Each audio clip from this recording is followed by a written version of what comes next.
Ang mabuting balita ng Panginoon ayon kay San Juan. Papuri sa iyo, Panginoon. Noong panahong iyon, sinabi ni Jesus sa kanyang mga alagad, "Kaunting panahon na lamang at hindi na ninyo ako makikita. At pagkaraan ng kaunting panahon pa, ako'y inyong makikita uli." Nag-usap-usap ang ilan sa mga alagad. Ano kaya ang ibig niyang sabihin? Bakit niya sinabing kaunting panahon na lang at hindi na natin siya makikita? At pagkaraan ng kaunti pang panahon ay makikita uli. Sabi pa niya'y, sapagkat ako'y paroroon sa Ama.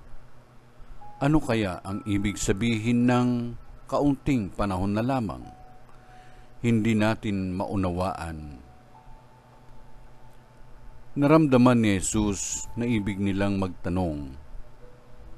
Kaya't sinabi niya, "Nagtatanungan kayo tungkol sa sinabi kong kaunting panahon na lamang at hindi ninyo ako makikita. At pagkaraan ng kaunting panahon, ako'y inyong makikita uli.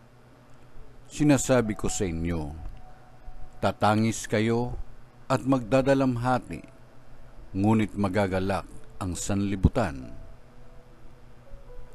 Matitigib kayo ng kalungkutan, sapagkat ito'y magiging kagalakan." Ang mabuting balita ng Panginoon. Pinupuri ka namin, Panginoong Jesucristo.